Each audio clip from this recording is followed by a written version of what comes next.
మీ అందరికీ నూతన సంవత్సర శుభాకాంక్షలు. Wish you happy year. Thank you.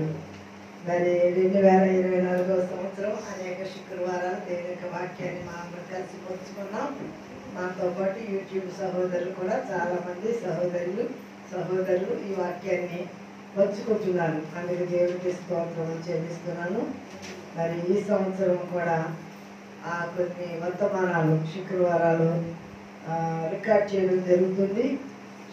ఆదివారం చేయడానికి ఆ చర్చి చాలా పెద్దగా ఉన్న కారణం బట్టి అది రికార్డ్ సరిగ్గా రీసౌండ్ వస్తుంది. అంటే మనకి ఇంకా ప్రజలు తక్కువ, జనాలు తక్కువ ఉన్నారు కనుక చర్చిలో, అందుకని శుక్రవారాలే రికార్డ్ పెట్టుకుంటాను. దేవుని యొక్క కృపగల నామంలో ఈ దినాన్ని ఇశ్రాయేలీయులు ఐగుప్తు దేశాన్ని విడిచి వాగ్దాన దేశానికి బయలుదేరారు. చాలా ప్రయాసతోటి మోషే వీరిని నడిపించిన చరిత్ర మనకు తెలుసు. ఎంత ప్రయాసపడి వీరు నడిపించడానికి తనకున్న సమస్తాన్ని విడిచిపెట్టిన మోషే వాగ్దాన దేశంలో ప్రవేశించడానికి అర్హతను కోల్పోయాడు. ఎందుకు?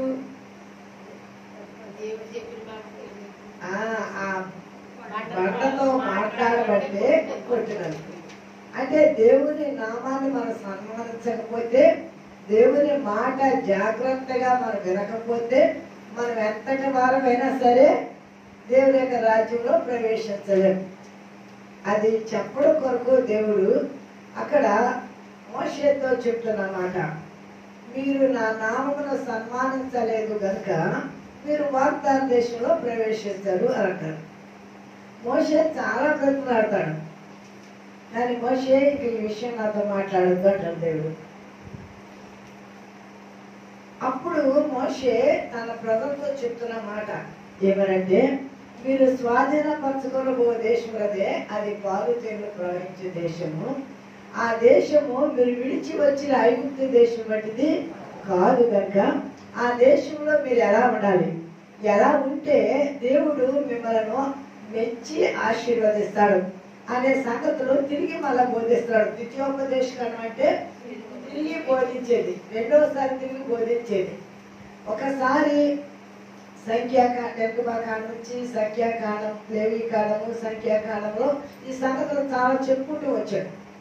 తిరిగి మరలా రిపీట్ చేస్తూ వీటిని వివరిస్తున్నాడు. తన యొక్క శేషం ఏంటంటే చాలా మంది అరణ్యంలో రాలిపోయారు. ఒకసారి కొరింథీయులకు రాసిన మొదటి పత్రిక 10వ అధ్యాయము మొదటి నుంచి కొన్ని వచనాలు చదువుకుందాం. మనం ఎప్పుడు వినే సంగతులు చదువుకునేవే, కానీ మరలా అవి మనకు అవసరం కనుక ధ్యానిస్తాం. కొరింథీయులకు రాసిన మొదటి పత్రిక 10వ అధ్యాయం. సహోదరులారా,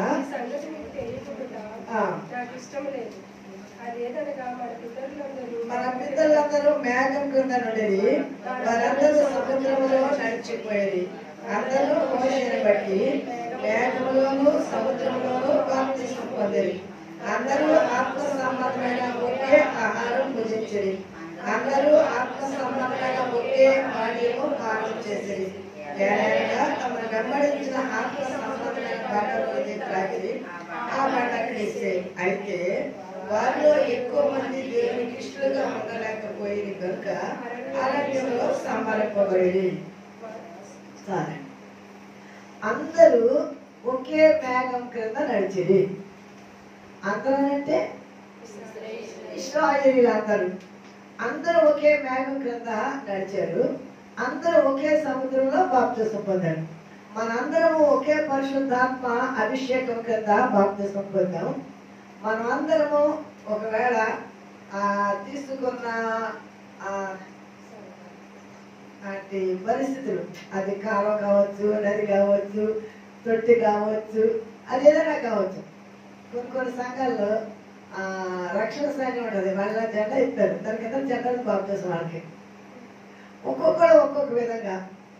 మరి మన తల్లి సంఘాల్లో చిన్నపిల్లప్పుడే బాప్తిసం ఇవ్వడం మందిరాల్లోనూ.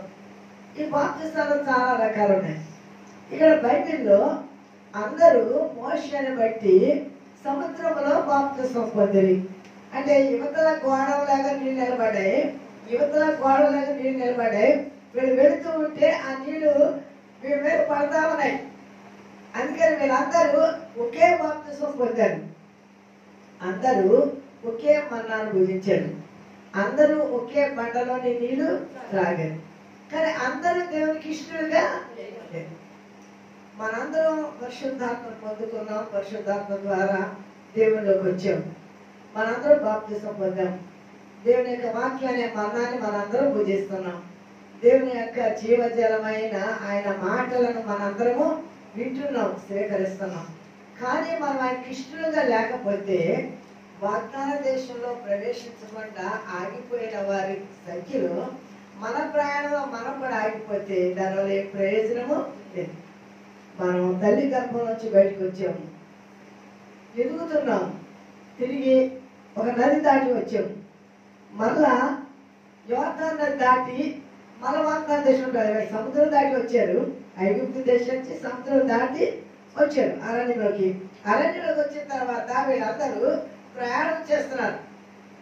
మళ్ళా తిరిగి ఒక నది దాటి వెళ్ళాలి. మన జన్మ నది దాటి వచ్చాము లోకంలోకి, మన నది దాటి మన అవతలకు వెళ్ళాలి. ఇప్పుడు మనం దాటి వచ్చిన ఐగుప్తు దేశం లేదా లోకంలో మనం మరణించిన తర్వాత తిరిగి మళ్ళీ దీని దగ్గర మనం ఇక్కడ మనం మనం వెళ్ళే పరలోకము భూలోకం వంటిది కాదు. అలాగే ఐగుప్తు దేశము కనాను దేశం వంటిది కాదు. కనుక మనము చాలా జాగ్రత్తగా ఈ వాక్యాన్ని గమనించగలిగితే ఎందుకు అనేక మంది అరణ్యంలో రాలిపోయారు. ఈ మాట చివరిలో ఒక మాట 5వ వచనంలో చెప్పాడు, దేవునికి ఇష్టలుగా లేరు. మనుషులకి ఇష్టలుగా, పాస్టర్ గారికి పాస్టర్కి ఇష్టలుగా ఉండడం కదండి. ఎవరికి ఇష్టలుగా ఉండాలంటే దేవునికి ఇష్టలుగా ఉండాలి.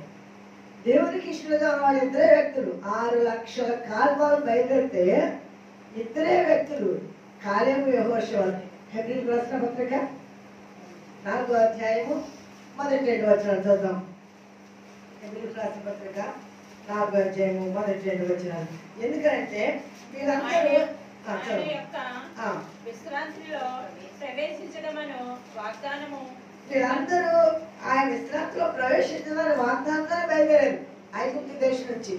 మనందరం కూడా పరలోకంలోకి వెళ్తామనే విశ్వాసంలో యాత్ర బయలుదేరాం. బాప్తిసం పొందుకుని క్రీస్తునామని ధరించుకుని విశ్వాసంలో సాగుతున్న మనందరం కూడా ఎక్కడికి వెళ్ళడం కొరకు మన ప్రయాణము పరలోకానికి వెళ్ళడం కొరకే కదా. ఆ నామములో మనము బాప్తిసం పొంది విశ్వాసంతో ఆయనతో ఉండడానికి బయలుదేరిన మనము ఎలాగూ ఉండాలి అనేది హెబ్రీ పత్రికలో రాస్తున్నాడు. ఆయన యొక్క విశ్రాంతిలో ప్రవేశించడం మన వాగ్దానం ఇంకా నిలిచి ఉండగా మీలో ఎవరైనా ఒకవేళ ఆ వాగ్దానం పొందకుండా తప్పిపోదేమని భయం కలిగినారు. ఏం కలిగి ఉండాలండి? భక్తి కలిగి ఉంటున్నాం, భయం కలిగి ఉండాలి. భయం కలిగి ఉందామని వాళ్ళు భయం కలిగి లేని కారణాన్ని బట్టి అరణ్యంలో రాలిపోయారు. భక్తి ఉన్నది కానీ భయం లేదు. చాలా మందికి భయం ఉంటుంది, భక్తి ఉండదు. చాలా సిన్సియర్గా ఉంటారు డ్యూటీలో, లంచాలు తీసుకోరు చాలా, కానీ వాళ్ళ క్యారెక్టర్ లూజు. కొంతమంది క్యారెక్టర్లో చాలా కరెక్ట్గా ఉంటారు కానీ సంపాదనలో అన్యాయంగా లోకంలో ఇష్టానుసారంగా జీవిస్తూ ఉంటారు. ఈ రెండింటిలో ఏది లూజ్ అయినా ఫేడే. నీ జీవితము సరిగ్గా ఉండాలి, నీ ప్రవర్తన. పర్సెంట్లో చెప్పాడు కదా అక్కడ ఆయన, నీ యొక్క నీకు అప్పగించిన బాధ్యతలు లెక్క చూస్తే దాడు తక్కువైపోయావు, నీ వ్యక్తిగతమైన జీవితాన్ని చూసినప్పుడు తక్కువైపోయావు కనుక నేను ముగించేస్తాను నీ జీవితాన్ని అన్నాడు. కనుక మన జీవితంలో ఒక విషయంలో భక్తిలో బాగా ఉండి భక్తిహీనులుగా భయం లేకుండా జీవిస్తే దానివల్ల ప్రయోజనం లేదు. భయము భక్తి, అదిగా భయము కలిగి ఉందామన్నాడు. ఏం కలిగి ఉండాలంటే ఏ భయం కలిగి ఉండాలి? దేవుని భయం కలిగి ఉండాలి. భయము కలిగి ఉందాము. వారికి ప్రకటింపబడినట్లు మనకు సువార్త ప్రకటింపబడను. వారికి అంటే అలాగే కాలేబు యెహోషువ కూడా పెట్టుకుందాం. వారికి ప్రకటించబడినప్పుడు మిగిలిన వారందరూ ప్రకటింపబడింది. కానీ మిగిలిన వారితో విశ్వాసము గల వారై కలిసి ఉండలేదు. దేనిలో కలిసి ఉండలేదు? విశ్వాసంలో కలిసి ఉండలేదు, భక్తిలో కలిసి ఉండలేదు, సత్ప్రవర్తనలో కలిసి ఉండలేదు, దేవుడికి భయం కలిగే జీవితంలో కలిసి ఉండలేదు కనుక వాళ్ళందరూ ఏమైపోయారండి? అరణ్యములో రాలిపోయింది. కనుక మనము ఆగిపోయే వారుగా రాలిపోయే వారుగా ఉండడం కొరకు దేవుడు మనం పిలవాల. దేవుడిలో సాగి దేవుడి కొరకు ఈ లోకంలో యథార్థంగా జీవించి మన ముగింపులో ప్రభు దగ్గరికి వెళ్ళడం కొరకే దేవుడు మనను పిలిచి ఉన్నాడు అనే విషయాన్ని మనం గమనిస్తాం. మన పాటకు వచ్చేదానండి. ద్వితీయోపదేశకాండము 11వ అధ్యాయము 10వ వచనం. మీరు స్వాధీనపరచుకొనబో దేశము మీరు బయలుదేరి వచ్చిన ఐగుప్తు దేశం వంటిది కాదు. ఆగుదామండి. మీరు స్వాధీనపరచుకొనబో దేశము, ఏ దేశాన్ని? పాలుతెలు ప్రవహించే దేశాన్ని స్వాధీనపరచుకుంటారని అబ్రహాము కాడించి వారికి ఇచ్చిన వాగ్దానము నమ్మారు. నిరీక్షణ కలిగి ఎదురు చూచారు. కనుక మోషే ద్వారా దేవుడు ఇశ్రాయేలుతో చెప్తున్నమాట, మీరు నది దాటి స్వాధీనపరచుకొనబో దేశం ఉన్నదే, అది పాలుతెలు ప్రవహించే దేశం. ఆ దేశంలో మీరు దీర్ఘాయుష్మంతులను ఉన్నట్లు ఆయన ఆజ్ఞలను, ఆయన కట్టడాలను, ఆయన విధులను ఎల్లప్పుడూ కైకొనని 6 అధ్యాయంలో చెప్పాడు. ద్వితీయోపదేశకాండము 6వ అధ్యాయంలో ఆ బాధ చేస్తాడు. ఆయన వాళ్ళకందరికి ఉపదేశిస్తాడు. 11వ అధ్యాయంలోకి వచ్చేటప్పటికి ఏం చెప్తారనంటే, మీరు పెడుతున్న దేశం అదే ఐగుప్తు దేశం అనేది కాదు. ఐగుప్తు దేశంలో మీరు ఎలా ఉన్నారు? విత్తనవిడిగా ఉన్నారు, బానిసత్వం కలిగి ఉన్నారు, విచ్చలవిడిగా ఉన్నారు. అంటే ఒక క్రమము, ఒక భక్తి, ఒక ధర్మశాస్త్రము, దేవుని భయభక్తులు కలిగి జీవించడం అనేది లేకుండా పెరిగారు. ఐగుప్తులతో కలిసి, ఆ విగ్రహారాధకులతో కలిసి అక్కడ ఏమేమి ఉన్నాయో ఆ కార్యక్రమాలతో మీరు పాల్గొని జీవించారు. కానీ ఇప్పుడు దేవుడు మిమ్మల్ని ఎందుకు ఐగుప్తు నుంచి ప్రత్యేకించి తీసుకొస్తున్నారంటే, మిమ్మల్ని ఒక ప్రత్యేక జనాంగముగా, తన జనాంగముగా, తన ప్రజలుగా, తన స్వాస్థ్యముగా, తన కొరకు ఒక ప్రత్యేకించుకున్నాడు మిమ్మల్ని. అందుకనే వాళ్ళ నుంచి మిమ్మల్ని వేరు చేసి ఈ రోజు అనేక మంది అన్యులు వచ్చి మిమ్మల్ని ప్రత్యేకించుకున్నాడు. వాళ్ళ నుంచి మిమ్మల్ని వేరు చేసి, వాళ్ళ నుంచి మిమ్మల్ని బయటకు తీసుకొచ్చి, మీరు నా సొత్తు, మీరు నా జనాంగము, మీరు నా పిల్లలు, మీ కొరకు నేను నా రక్తాన్ని చిందించి నా ప్రాణాన్ని బలిగా ఇచ్చి మిమ్మలను నా రాజ్యములో నాతో ఉంచుకోవడానికి ఇష్టపడి మిమ్మల్ని ప్రత్యేకించాను. ఎవరు వచ్చి? అన్ని జనుల నుంచి ప్రత్యేకించాను, విగ్రహారాధకుల నుంచి ప్రత్యేకించాను, ఆచారాల నుంచి ప్రత్యేకించాను, లోక సంబంధమైన ప్రతి పాపం నుండి ప్రత్యేకించాను. ఎందుకంటే పరిశుద్ధమైన జనాంగముగా, దేవుని సొత్తుగా, ఆయనకి ఇష్టలుగా, ఆయన ప్రజలుగా ఉండడం కొరకు ఆయన మనల్ని ప్రత్యేకించుకున్నాడు. అదే మాట మోషే ద్వారా దేవుడు చెప్పాడు. మిమ్మల్ని దేవుడు ప్రత్యేకించుకుని వాగ్దాన దేశంలో తీసుకువెళ్తున్నాడు. మీరు కట్ట నీళ్లు, ప్రబలి బావులు, పెట్టని పొయ్యిలు, మీకు కావలసినంత ద్రాక్షారసం, ఏమండి తోటలు, ఇవన్నీ దేవుడు మీకు ఉచితంగా ఇస్తానన్నాడు. ఆ దేశంలో మీరు ఎలా ఉండాలి అని అంటే, ఐగుప్తు దేశంలో ఉన్నట్టు ఉండదు. ఐగుప్తు దేశం వంటిది కాదు వాగ్దాన దేశం, భూలోకం వంటిది కాదు పరలోకం. ఈ భూలోకము నీ ఇష్టానుసారమైన జీవితం, పరలోకంలో నీ ఇష్టానుసారమైన జీవితం నీకు ఉండదు. దేవుని చిత్తానుసారమైన జీవితమే. కనుక మీరు అక్కడికి వెళ్ళేటప్పుడు మీరు ఎలా ఉండాలి అనేది బోధిస్తూ ఆ సంగతులు చెప్తున్నాడు మోషే. చదువుదాం. అక్కడ నీవు విత్తనం విత్తి కూర తోటకు నీరు కట్టినట్లు నీ కాళ్ళతో నీ చేలకు నీరు కట్టితివి. ఎక్కడ? ఐగుప్తులో. మరి 40 సంవత్సరాల్లో ఏమన్నా తోటలు వేసుకున్నారా? ఏమన్నా పండించుకున్నారా? మీరు వండుకోవడానికి కొనుక్కున్నారా? అసలు ఎంత గొప్ప దేవుడు అండి. వాళ్ళు వేసుకున్న వస్త్రాలంట మాయలేదంట, వాళ్ళు తొడుక్కున్న చెప్పులు అరగలేదు. అంటే 1 సంవత్సరం 6 మాసాలు వేసుకున్నారంటే చెప్పులు అరిగిపోతాయి. 3 మాసాలు 4 మాసాలు గట్టిగా కట్టేమంటే చిరిగిపోతుంది, రంగు కలిసిపోతుంది.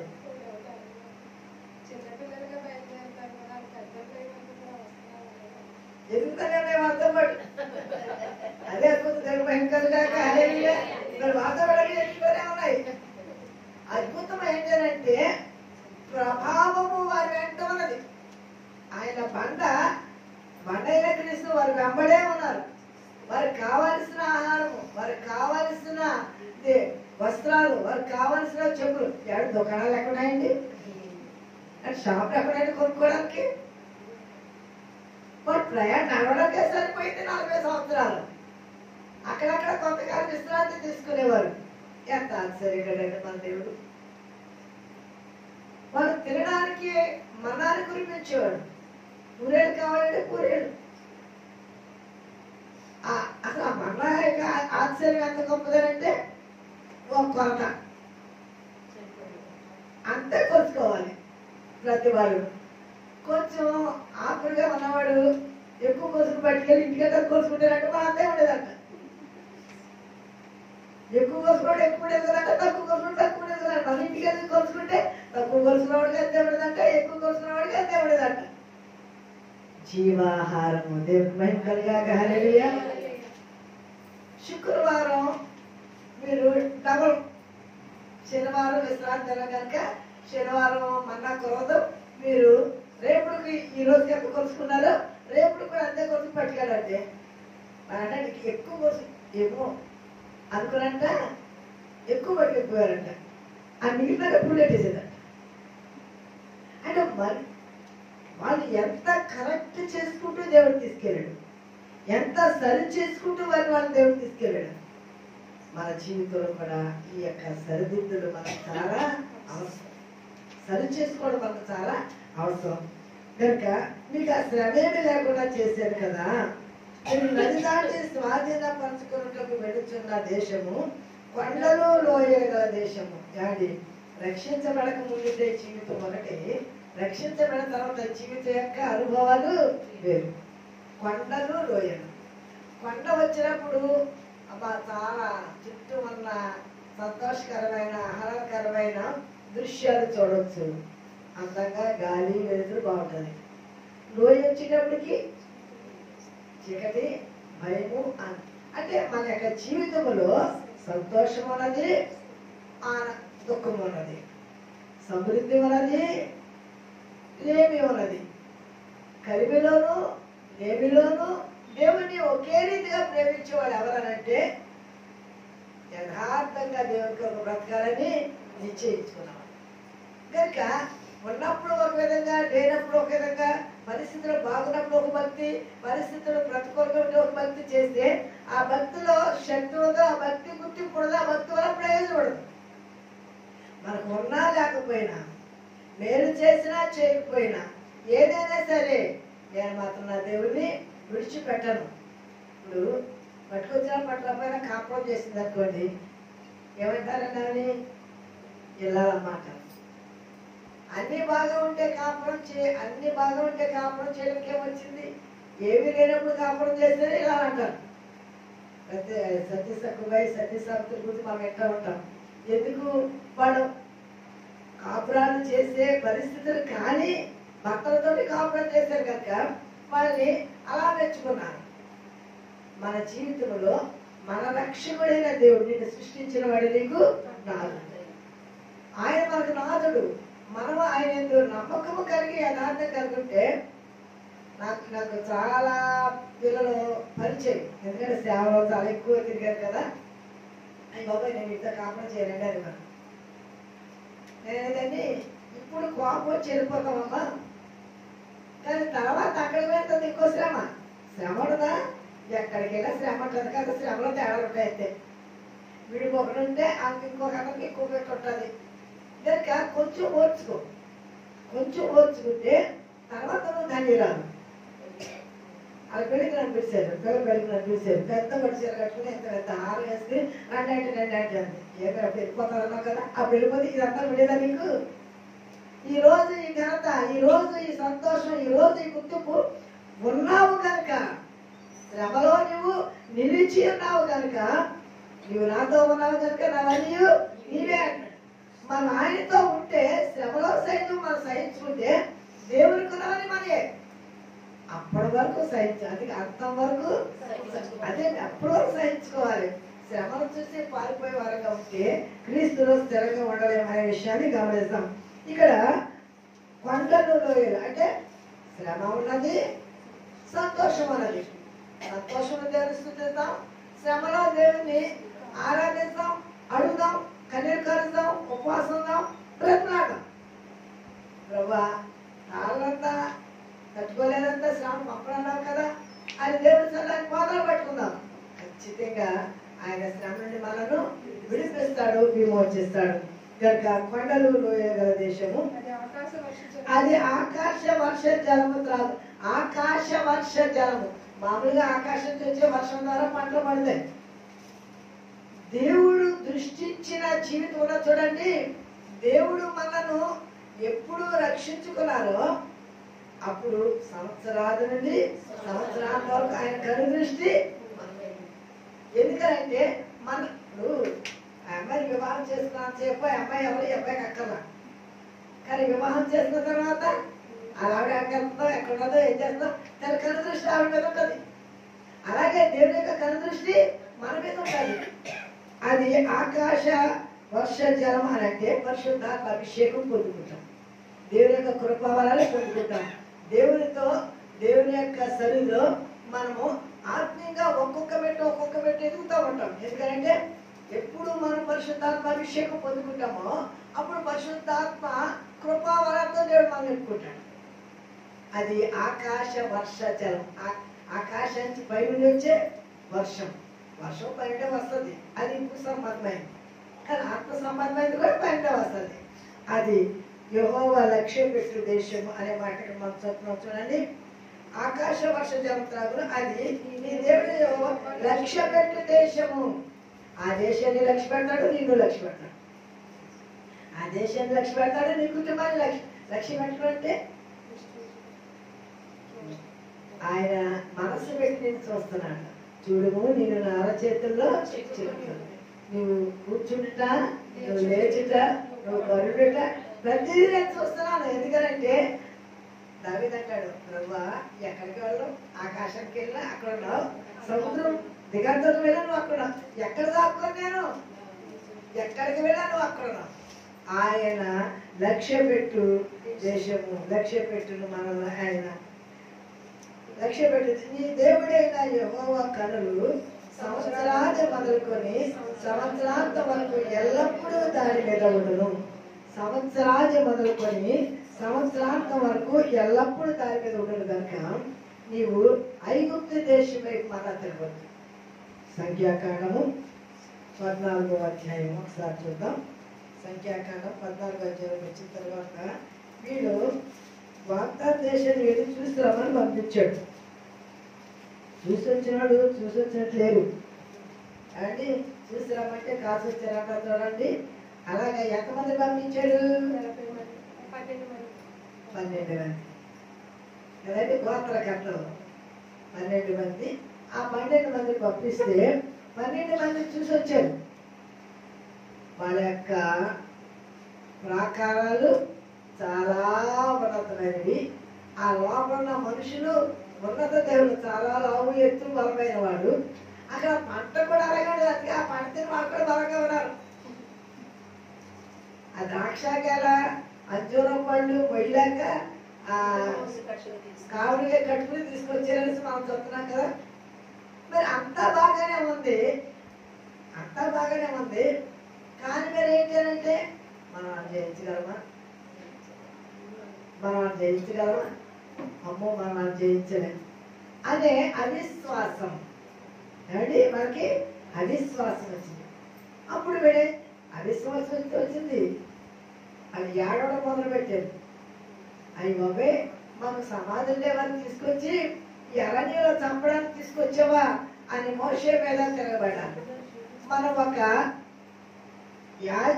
నాయకుని ఏర్పాటు చేసుకుని తిరిగి మరలా ఐగుప్తుకు వెళ్ళిపోదాం. అది ఎక్కడ ఉంటారండి? నువ్వు లోకాన్ని విడిచి దేవుళ్ళకి వచ్చావు, తిరిగి మళ్ళా లోకం వైపు చూడొద్దు. నువ్వు పాపాన్ని విడిచి దేవుళ్ళకి వచ్చావు, తిరిగి మళ్ళా పాపం వైపు చూడొద్దు. నువ్వు లోకంలో దేవుడు ఏది వద్దన్నాడో అది విడిచి వచ్చావు, తిరిగి మళ్ళా దాని వైపు చూడవద్దు. దేవుడి వైపు చూడు. నువ్వు వాగ్దాన దేశం వైపు చూడు, తిరిగి మళ్ళా ఐగుప్తు దేశం వైపు చూడొద్దు. చూడండి ఇక్కడ మనం చూద్దాం. 4వ వచనం, 14వ అధ్యాయం 4వ వచనం. వారు మనము నాయకుని ఒకరిని నియమించుకొని ఐగుప్తులో తిరిగి వెళదామని ఒకరితో ఒకరు చెప్పుకొనగా మోషే అహరోనులు ఇశ్రాయేలు సర్వ సమాజ సంఘం ఎదుట సాగిలపడింది.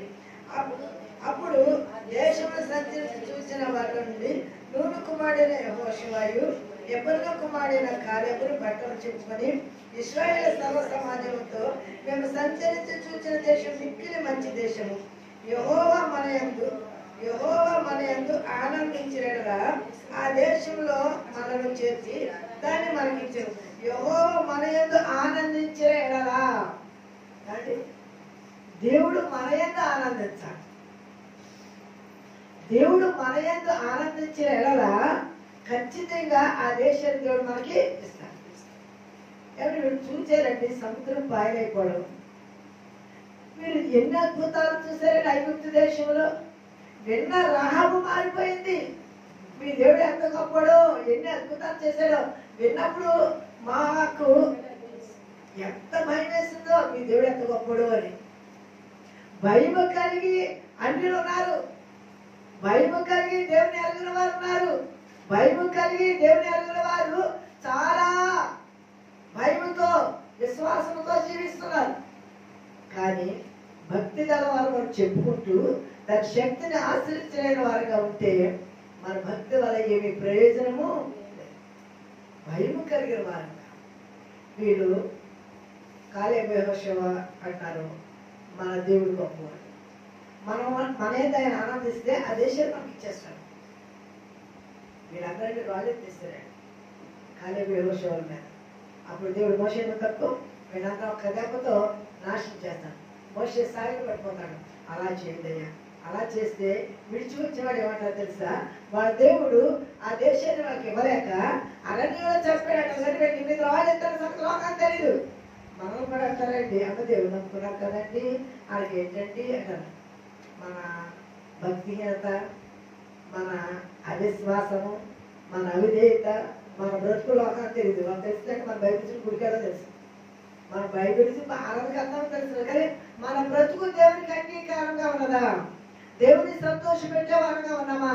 దేవుడు మన యందు ఆనందించేవాడుగా ఉన్నాడా అనేది మనం గమనించుకుంటే మన జీవితం దేవునికి భయంకరంగా ఉంటుంది, మనకి ఘనతగా ఉంటుంది. దేవునికి భయంకరంగా హల్లెలూయా. అందుకని ఎందుకు 40 సంవత్సరాల అరణ్యంలో తిరగవలసి వచ్చింది అంటే ఒక మాట చెప్పిన వాక్యం ముగిస్తాను, సమయం అయిపోయింది. 23 కాగా వారి పితరులు ప్రమాణపూర్వకంగా నేను ఇచ్చిన దేశంలో వారు చూడరు. నన్ను అలక్ష్యం చేసిన వారిలో ఎవరినో దాన్ని చూడరు. నా సేవకుడైన కాలేబు మంచి మనసు కలిగి పూర్ణ మనసుతో నన్ను అనుసరించి నా హేతువు చేత అతడు పోయిన దేశంలో అతన్ని ప్రవేశపెట్టేదను.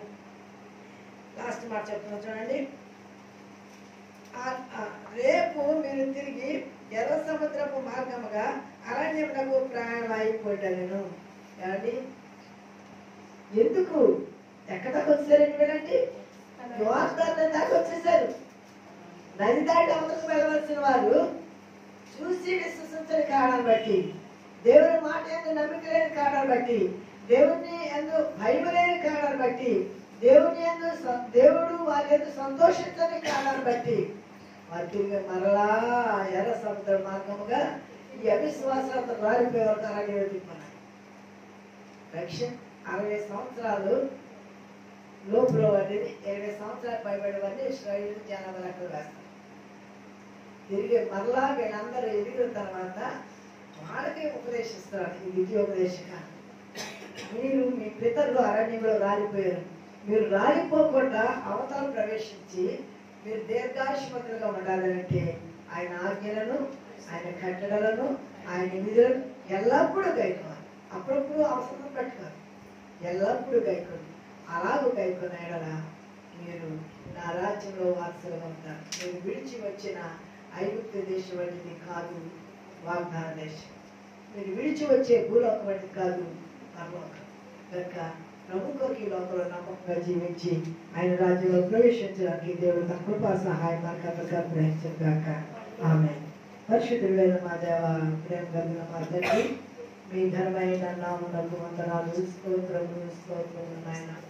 మీరు స్వాధీనపరుచుకున్న దేశం మీరు విడిచి వచ్చిన ఐగుప్తు దేశం వంటిది కాదని మోషే ఇశ్రాయేలుకు బోధిస్తున్నాడు. ప్రభువా, మేము విడిచి వచ్చిన పాత జీవితము మేము విడిచి వచ్చిన పాప జీవితము, మేము విడిచి వచ్చిన చీకటి